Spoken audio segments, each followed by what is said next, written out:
एक बार जोरदार नारा लगाएंगे हम सब लोग मिलके, भारत माता की जय, भारत माता की जय, इंकलाब जिंदाबाद, आम आदमी पार्टी जिंदाबाद, आम आदमी पार्टी जिंदाबाद, वंदे मातरम, अरविंद केजरीवाल जिंदाबाद, आम आदमी पार्टी जिंदाबाद। बैठ जाइए भाई, कोई भी खड़ा नहीं रहेगा। मंच पे आसीन आम आदमी पार्टी के उत्तर प्रदेश के निवर्तमान प्रदेश के अध्यक्ष भाई सवाजीत सिंह जी, प्रदेश के महासचिव भाई दिनेश पटेल जी, इस प्रांत की अध्यक्ष ब्रज प्रांत की डॉक्टर हृदयेश चौधरी जी, जिला अध्यक्ष सिद्धांत चतुर्वेदी जी, महानगर के अध्यक्ष भाई दिलीप बंसल जी, हमारे पूर्व जिला अध्यक्ष भाई कपिल वाजपेयी जी, प्रज्वल जी, प्रबल देख रहा है मुझे, नहीं बोलूंगा नाम तो घूर रहा है बहुत तेज, प्रबल मित्तल जी, प्रज्वल जी, सभी हमारे ब्रज प्रांत के जिला अध्यक्ष और पदाधिकारीगण, हमारे पूर्वांचल से आए हुए वहां के प्रांत के अध्यक्ष भाई राजेश यादव जी, हमारे अयोध्या प्रांत के अध्यक्ष विनय पटेल जी, हमारे साथी और रोहेलखंड के प्रांत के अध्यक्ष हैदर भाई, हमारे मुख्य प्रवक्ता और एएसएपी के प्रभारी साथी बंसराज दुबे जी, हमारे प्रवक्ता साथी प्रशांत यादव जी, हमारे पार्टी के यूथ विंग के अध्यक्ष पंकज अबाना जी, महिला शाखा के अध्यक्ष नीलम यादव जी, किसान प्रकोष्ठ के अध्यक्ष हमारे साथी कमांडो अशोक जी, श्रम प्रकोष्ठ के अध्यक्ष साथी अंजनी मिश्रा जी, हमारे तिरंगा शाखा के अध्यक्ष भाई जनक प्रसाद जी, अल्पसंख्यक प्रकोष्ठ के अध्यक्ष हमारे साथी शकील मलिक जी, हमारे प्रवक्ता संजीव निगम जी, जो इस प्रांत की देखरेख कर रहे हैं, प्रभारी के तौर पे 4 बार के दिल्ली के विधायक और आज 5वीं बार बोल ही दिया है हृदयेश जी ने, तो अगला चुनाव तो आपका पक्का हो गया। हमारे इस प्रांत के सह प्रभारी, उत्तर प्रदेश के सह प्रभारी श्री विशेष रवि जी, जो करोल बाग से विधायक है, मैं चाहता हूं एक बार आप खड़े हो जाएं, लोग आपको देख भी ले, जोरदार तालियां इनके लिए बजाइए। हमारे सह प्रभारी उत्तर प्रदेश के हमारे चौधरी सुरेंद्र जी, और मैं एक बार सभी जो हमारे निगम पार्षद आए हैं दिल्ली से, उनसे भी अनुरोध करूंगा कि अपने अपने स्थान पे वो खड़े हो जाएं मंच पे, तो उनका भी एक बार जोरदार तालियों से आप लोग स्वागत कर लीजिए। सबका नाम लूंगा तो बहुत समय हो जाएगा। साथियों और दोस्तों, बहुत लंबे समय से आप लोग इंतजार कर रहे हैं, ज्यादा लंबी बात नहीं करूंगा, लेकिन ये पदयात्रा बहुत प्रतीक्षित थी कई मायनों में, इसलिए कि आज उत्तर प्रदेश को जो संदेश देना है, वो प्रदेश जो नफरत की आग में डूबा हुआ है, वो प्रदेश जहां पर प्रधानमंत्री आते हैं और भाषण देते हैं, अगर गांव-गांव में शमशान है, कब्रिस्तान है, तो शमशान होना चाहिए कि नहीं होना चाहिए? प्रधानमंत्री मोदी को उत्तर प्रदेश में स्कूल बनाने की चिंता नहीं है, अस्पताल बनाने की चिंता नहीं है, हमारा किसान खाद की बोरी के लिए लाइन में खड़ा है, उसको राहत कैसे मिले इस बात की चिंता नहीं है, गन्ना किसान बकाया है इस बात की चिंता नहीं है, हमारे प्रधानमंत्री को चिंता है कि गांव-गांव में शमशान बन जाना चाहिए। मैं कहना चाहता हूं प्रधानमंत्री जी, उत्तर प्रदेश के लोगों को शमशान नहीं, स्कूल और अस्पताल चाहिए, अपने बच्चों का भविष्य और रोजगार चाहिए। नफरत फैलाने का काम, जहां हमारे मुख्यमंत्री योगी आदित्यनाथ जी कभी कहते हैं लंबा कर देंगे, कभी कहते हैं पटरा कर देंगे, कभी कहते हैं उल्टा लटका देंगे, कभी कहते हैं बुलडोजर चला देंगे। कहते नहीं कहते बताओ भाई, कहते हैं ना? कभी सुना उनसे इतनी नौकरियां दे देंगे, आपकी समस्याओं का समाधान कर देंगे? नहीं, कुछ नहीं, कुछ नहीं, क्योंकि मुफ्त का वोट मिल रहा है, तो इसलिए नफरत फैलाओ और राज करो। अंग्रेजों का क्या नारा था? बांटो और काले अंग्रेज अभी कौन है? भारतीय जनता पार्टी वाले, भारतीय जनता पार्टी वाले। इनका नारा क्या है? नफरत फैलाओ और तो इसलिए इनकी पार्टी का नाम मैंने बदल कर रख दिया है भारतीय झगड़ा पार्टी।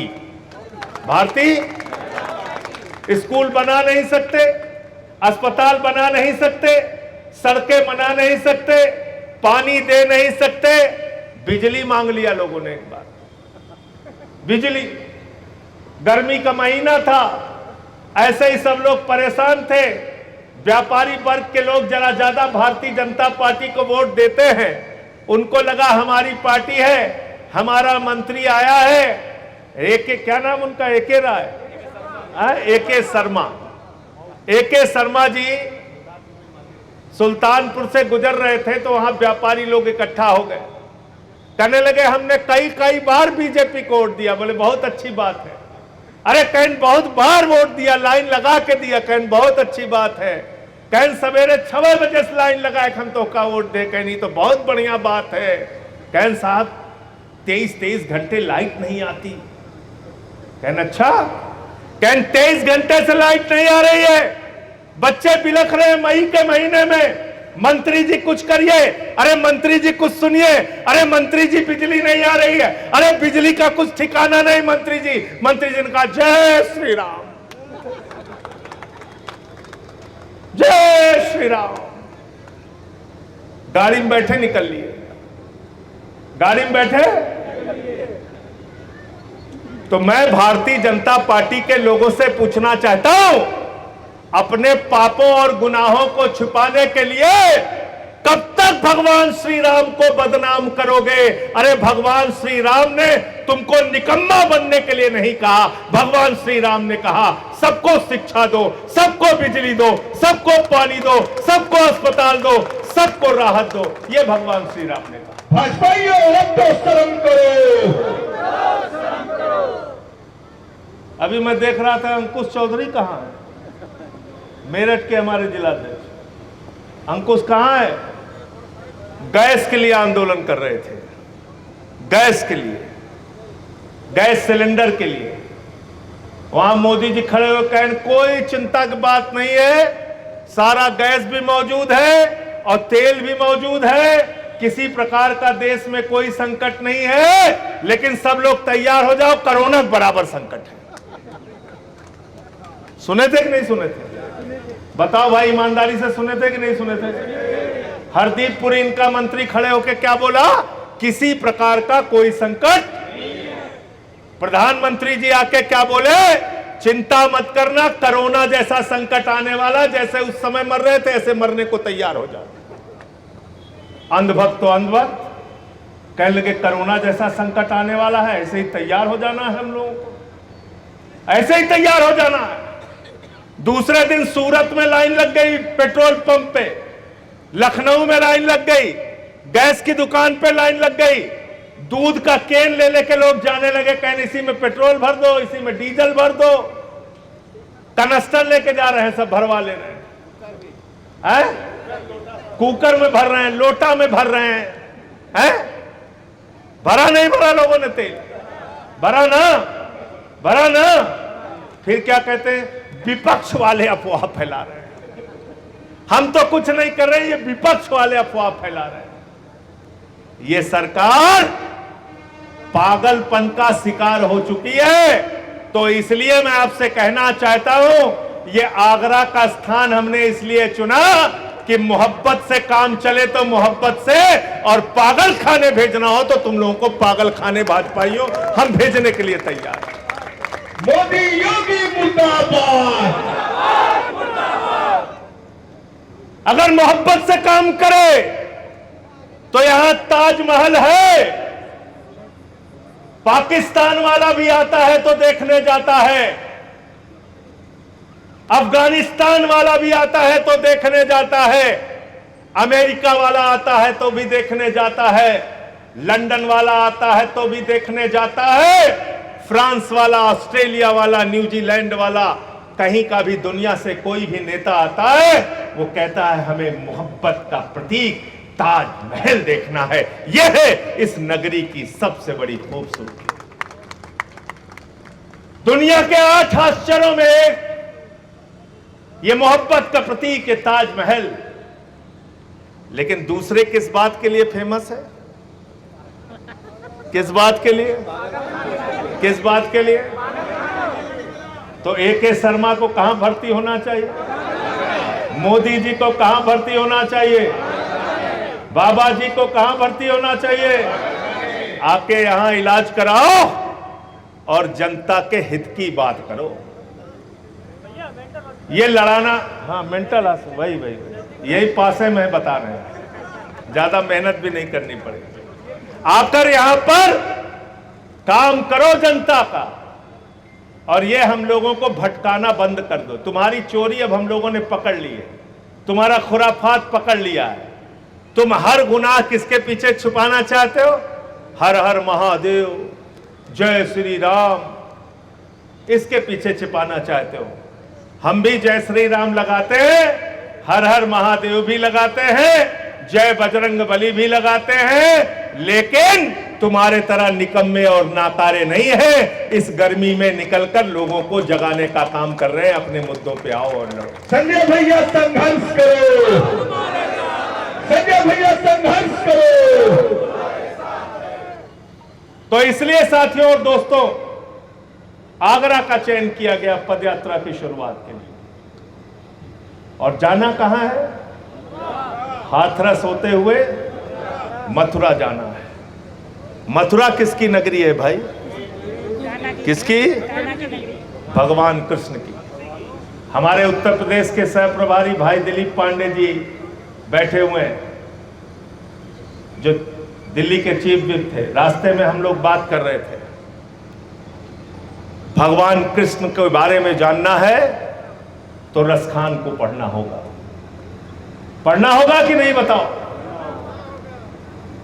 अगर भगवान श्री राम के बारे में जानना है तो रहीम के दोहे पढ़ने होंगे, नहीं पढ़ने होंगे? बताओ, पढ़ने होंगे, नहीं पढ़ने होंगे? तो इस ताज मोहब्बत की नगरी से प्रेम की नगरी, कृष्ण की नगरी मथुरा तक जाना है। प्रेम का संदेश लेके जाना है, भाईचारे का संदेश लेके जाना है, एकता का संदेश लेके जाना है, और कहना है उत्तर प्रदेश की निकम्मी सरकार, काम करो, काम करो और काम करो, जाति धर्म के नाम पे भेद फैलाना बंद करो। भाईचारा जिंदाबाद, संजय भैया जिंदाबाद। और याद रखना, किसी के सगे नहीं है लोग, किसी के भी सगे नहीं है। पहले हिंदू को मुसलमान से लड़ाते हैं, फिर हिंदू को सिख से लड़ाते हैं, फिर हिंदू को ईसाई से लड़ाते हैं, फिर हिंदू को हिंदू से लड़ाते हैं, जाट को गैर जाट से लड़ाते हैं, मराठा को गैर मराठा से लड़ाते हैं, अगड़ा पिछड़ा दलित सवर्ण को आपस में लड़ाते हैं। इसीलिए इस पार्टी का नाम क्या है? क्या नाम है?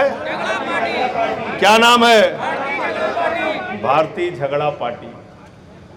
इन लोगों को देख के 4 कदम थोड़ा पीछे हट के सावधान हो जाना। झगड़ा कराने आ जाएंगे, कहीं भी झगड़ा कराने। भारतीय झगड़ा। हमारे प्रधानमंत्री का भाषण सुने हो, क्या कहते हैं?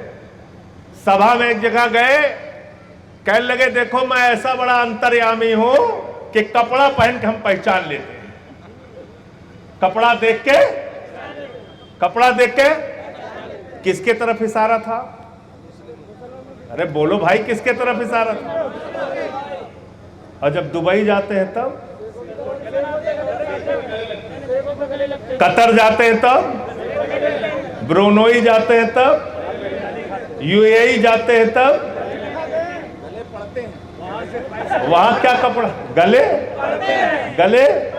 गले पड़ जाते हैं। अच्छा, वो जो शेख लोग कपड़ा पहने रहते हैं उनको तो दूर से पहचान सकते हो ना? है रमजान भाई, खड़े हो जाओ। कहाँ है रमजान भाई? का अगर नाम ना बताया जाए तो इनको तो पहचान नहीं पाओगे। पैंट शर्ट पहने हुए हैं, दाढ़ी भी नहीं रखे हुए, इनको नहीं पहचान पाओगे। है लेकिन जो दुबई वाले रहते हो तो लबादा पूरा पहने रहते हैं, उनको नहीं पहचान पाते मोदी।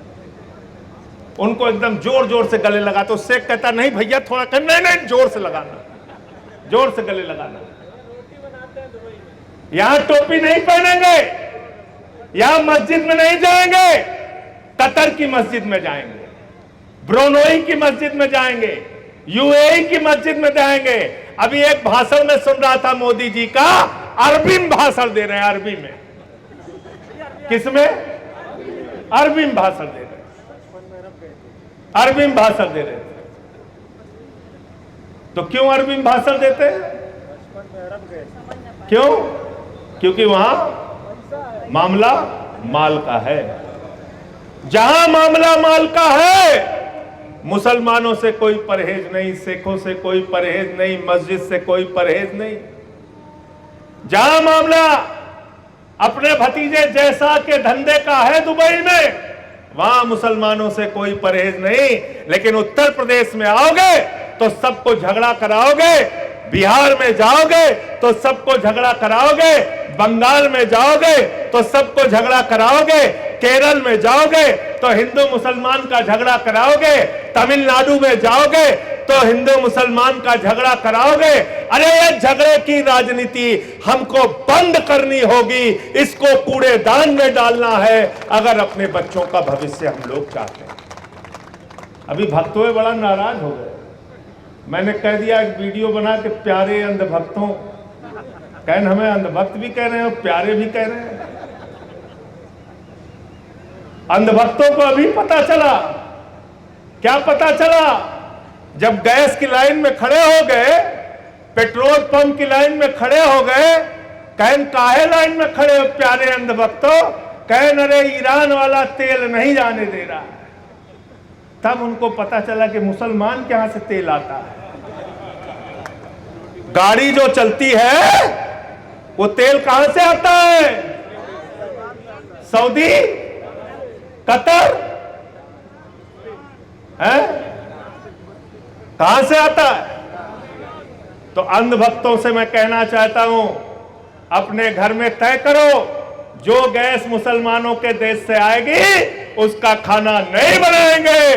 जो तेल मुसलमानों के यहां से आएगी उस तेल से मोटरसाइकिल नहीं चलाएंगे। जिस डीजल से जो मुसलमान के यहां से आएगा उस डीजल से अपनी गाड़ी नहीं चलाएंगे। तय करो, ऐलान करो, चले जाओ मोदी जी के साथ, जाओ। संजय भैया जिंदाबाद, संजय भैया जिंदाबाद। ईरान पे हमला कर दिया उसने, अमेरिका ने और इजराइल ने, और हमला भी बड़ा दिमाग से किया। 2 दिन पहले मोदी जी को बुलाया इजराइल, कहन मोदी जी इजराइल आना, कहन काहे? कहने के मेडल तुमको दे रहे हैं, मेडल दे रहे हैं। कहन कौन? कहन बहुत बड़ा वाला पुरस्कार है। कहन अच्छा, पुरस्कार सुन के लपलपा जाते हैं मोदी जी। तुरंत पहली फ्लाइट कराए और पहुंच गए इजराइल। उनकी जीभ लपलपाने लगी, कहां है पुरस्कार, कहां है मेडल? इजरायली वो इतना ज्यादा होशियार, उसी दिन पुरस्कार बनाए और संजय इनको मेडल पहना दिया। उसके पहले वो पुरस्कार था ही नहीं विशेष रवि भाई, वो पुरस्कार था ही नहीं। उसी दिन उस पुरस्कार का नामकरण किया और पहला पुरस्कार दिया नरेंद्र मोदी जी को। मां बढ़िया मेडल पहन के सीना तान के बहादुर चले आए वापस। दूसरे दिन तीसरे दिन हमला हो गया, खामेनेई साहब की हत्या कर दी अमेरिका इजराइल ने मिलकर।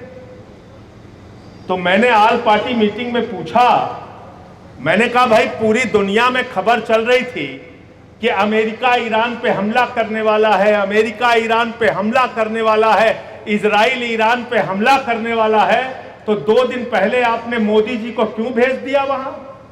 हमारी मोदी जी से नाराजगी हो सकती है, लेकिन हमारे प्रधानमंत्री के शरीर पर एक खरोच आ जाता तो उसके खिलाफ हम सब लोग खड़े होकर बोलते। वो भारत के प्रधानमंत्री, आपने उनका जीवन संकट में डाल दिया। एक फर्जी मेडल पहनाने के चक्कर में उनका जीवन संकट में डाल दिया। मान लो मोदी वहां पर थे, हमला हो जाता तो कौन जवाब देता? जवाब देता कोई बोल सकता था? मिश्रा जी, मनोज जी बताइए, कौन जवाब देता? कोई जवाब देने वाला नहीं था। तो फर्जी मेडल पहना के वहां से आ गए, युद्ध शुरू हो गया। युद्ध शुरू हुआ। युद्ध किसने शुरू किया भाई? इजराइल और ट्रंप ने शुरू किया। जब हमला हुआ तो खामेनेई साहब की हत्या पे मोदी जी नहीं बोले। हमने कहा भाई बोलो। खामेनेई साहब से आप मिलने गए थे ईरान, तो आपने कहा था ईरान और भारत की दोस्ती इतिहास से भी पुरानी है, जो बात सही है। मोदी जी ने खामेनेई साहब को 7वीं शताब्दी की कुरान की पांडुलिपि भेंट की थी। खामेनेई साहब से उन्होंने कुछ समझौते किए थे ऊर्जा के क्षेत्र में, चाबार पोर्ट का और तमाम पोर्ट का समझौता किया था कि नहीं किया था? अपनी पीठ भी खुद थपथपा रहे थे कि इतना बड़ा समझौता हमने ईरान के साथ कर दिया। 2019 तक, जब तक अमेरिका ने आपके ऊपर प्रतिबंध नहीं लगाया था, तब तक ईरान से हमें सस्ते में तेल आता था, रुपए में तेल आता था, और 1-2 हजार नहीं 60,000 करोड़ रुपए ईरान ने आपको बकाया तेल दिया हुआ था और कहा था अपनी अर्थव्यवस्था को ठीक करो, बाद में हमारा पैसा लौटा देना। ईरान कितने किलोमीटर पे है? 2,500-3,000 किलोमीटर पे। अमेरिका कितने किलोमीटर पे है? 40,000 किलोमीटर पे। ईरान से जो हिंदुस्तान में तेल आता है वो 5 से 7 दिन में आता है, और जो अमेरिका से तेल आता है, जो वेनेजुला से तेल आता है, वो तेल आता है 45 दिनों में, 40 से 45 दिनों में। तो जरा अंधभक्तों से पूछना कि 45 ज्यादा होता है कि 7? कहेंगे नहीं, 45 ज्यादा होता है। तो उनसे पूछना कि जब 45 ज्यादा होता है तो 45 दिन में जो जहाज आता है उससे तेल चाहिए कि 7 दिन वाले से? तब कहेंगे नहीं, हमें 7 दिन वाले से चाहिए। लेकिन उनके जो आता है वो 45 दिन वाले जहाज से तेल मंगा रहे हैं। आपको पता है कितना ज्यादा भाड़ा दे रहे हैं उस पे? 8 गुना ज्यादा भाड़ा दे रहे हैं, 8 गुना ज्यादा भाड़ा। समय 45 दिन का लग रहा है, वो अलग। ये हो रहा है आपके साथ, ये हो रहा है। 160 स्कूली बच्चियां मारी गई, प्रधानमंत्री खामोश।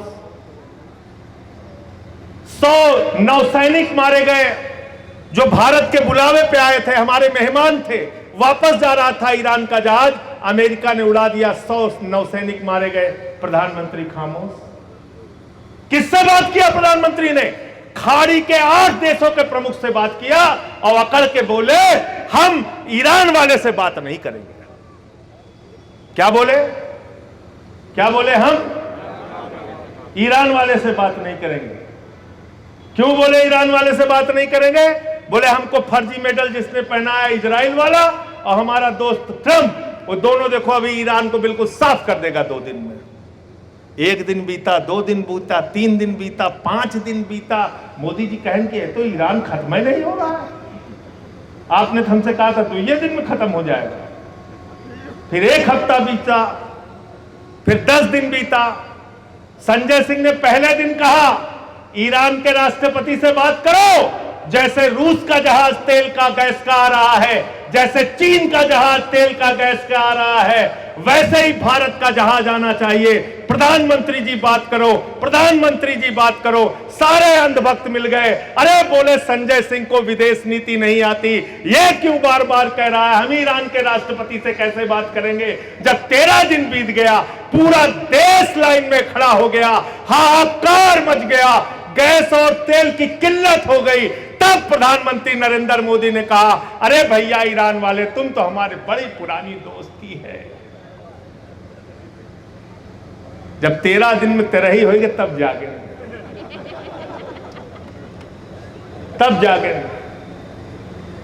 जब आगरा में एक आदमी की, एक बुजुर्ग की मौत हो गई गैस के लाइन में खड़े हुए, तब प्रधानमंत्री जागे, तब ईरान के राष्ट्रपति से बात करें। यह विदेश नीति है तुम्हारी? ऐसे विदेश नीति चलती है? ऐसे चलेगी विदेश नीति? इसलिए अगर इस देश को बर्बाद करना चाहते हो तो भारतीय जनता पार्टी के साथ खड़े हो जाना। अगर अपने बच्चों का भविष्य बर्बाद करना चाहते हो तो अपने इलाके में जो बीजेपी का नेता होगा उसकी जिंदाबाद लगाना।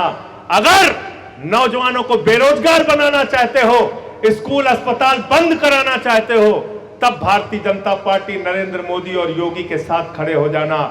और अगर उज्जवल भविष्य चाहते हो, अगर चाहते हो दिल्ली की तरह बिजली फ्री हो, पानी फ्री हो, शिक्षा फ्री हो, इलाज फ्री हो, अगर चाहते हो माताओं बहनों के लिए बस की यात्रा फ्री हो, अगर चाहते हो नौजवानों के हाथों में रोजगार हो, अगर चाहते हो हिंदुस्तान मोहब्बत की बुनियाद पे बने, तो ये आम आदमी पार्टी का झंडा उठा लेना, ये झाड़ू वाला झंडा उठा लेना।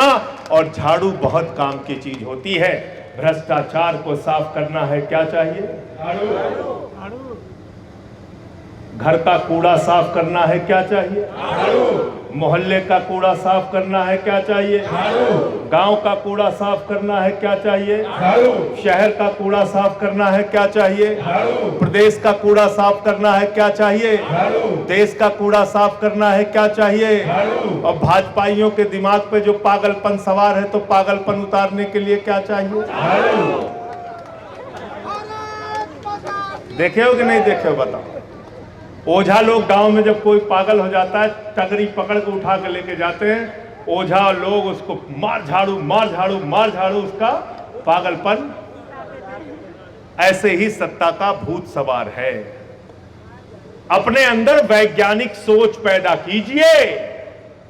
अगर इन निठल्लों के चक्कर में पड़े रहोगे तो फिर आपका भविष्य तो बर्बाद होना ही होना है, देश का भविष्य भी बर्बाद हो जाएगा।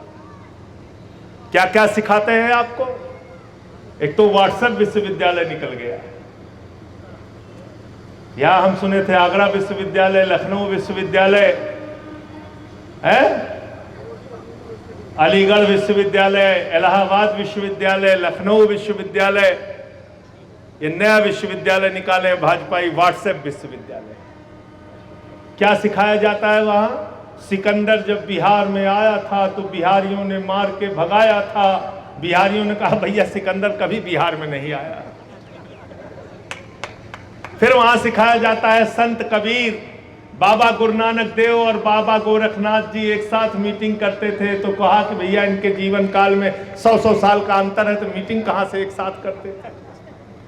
फिर वहां सिखाया जाता है कि नाली के गैस से प्रभु आप चाय बना सकते हैं। हमने कोशिश भी किया, नाकाम रहे, नहीं बना पाए नाली के गैस से चाय। फिर वहां सिखाया जाता है कि जब मौसम खराब हो तो रडार में नहीं आएगा, हमला कर दो। ऐसे मूर्ख लोगों के हाथ में अगर आप देश की सत्ता देना चाहते हो उन्माद में खाली आके, तो याद रखना हमारा आपका कभी भला होने वाला नहीं है। हमको रोजगार चाहिए अपने नौजवानों के लिए, और अगर रोजगार नहीं दे सकते हो योगी जी, लाठी चलाने का काम करते हो, तो याद रखना हमारी मांग है हर महीने 10,000 रुपए नौजवानों को बेरोजगारी भत्ता देना होगा। आम आदमी पार्टी जिंदाबाद, संजय भैया जिंदाबाद। और मैं कहता हूं कि हमें मुफ्त में मत देना। 10,000 रुपए बेरोजगारी भत्ता देना तो 2 घंटे कोई भी सरकारी काम हमारे नौजवानों से लेना। और जब हम सामाजिक न्याय की बात करते हैं तो हम नहीं चाहते कि जाति और धर्म के नाम पे आप समाज को बांटने का काम कीजिए। ये बहुत हो चुका हिंदू मुसलमान, ये बहुत हो चुका। उत्तर प्रदेश के अंदर ये आपस में लड़ाने की राजनीति, इसको बंद करना होगा और आम आदमी पार्टी के साथ मिलकर हम सब लोगों को साथ चलना होगा। ये अमन बिक रहा है, चमन बिक रहा है, गरीबों के तन का कफन बिक रहा है, बाजारों में बहनों का तन बिक रहा है। यारो बुरा न मानो तो कह दूं, इन बेईमानों के हाथों वतन बिक रहा है, इन बेईमानों के हाथों वतन बिक रहा है। ये कब तक मजहबी नशा बांटिएगा? ये कब तक मजहबी नशा बांटिएगा? ये उन्माद वाली हवा बांटिएगा? ये मंदिर, ये मस्जिद, शिवालय की जिद में वतन ही ना होगा तो क्या बांटिएगा? वतन ही ना होगा तो क्या बांटिएगा? इस वतन को बचाने की जरूरत है। हमारी दो बहनें पीछे हैं, पिछले कई दिनों से, प्रेरणा और सुरभि। खड़े हो जाओ आप अपनी जगह, इनके लिए भी जोरदार तालियां बजा दीजिए। ये बहनें हमारी इस धूप में पर्चे बांट रही हैं, गांव-गांव जा रही हैं। क्या है? जुनून है, जज्बा है कि देश के लिए कुछ करना है, समाज के लिए कुछ करना है। अपना घर बार छोड़ के लोगों के बीच में जा रहे हैं। ऐसा ही जुनून, ऐसा ही जज्बा अपने अंदर पैदा करना होगा अगर हम देश के लिए काम करना चाहते हैं, उत्तर प्रदेश के लिए काम करना चाहते हैं। अगर वाकई हमारे मन में इस बात की चिंता होती है तो हमको मेहनत करनी होगी, काम करना होगा। हमने भी यहाँ तक का सफर कार्यकर्ताओं के साथ मिलकर तय किया है। कभी रेहड़ी वालों की लड़ाई लड़ी, कभी पटरी गुमटी के दुकानदारों के हक की आवाज को बुलंद किया, बहुत सारे काम किए। तो इसलिए समाज के हर तबके की आवाज को हमें बुलंद करना है और अपने कारवां को आगे बढ़ाते रहना है। बहुत बहुत शुक्रिया, बहुत बहुत धन्यवाद। जय हिंद, इंकलाब जिंदाबाद।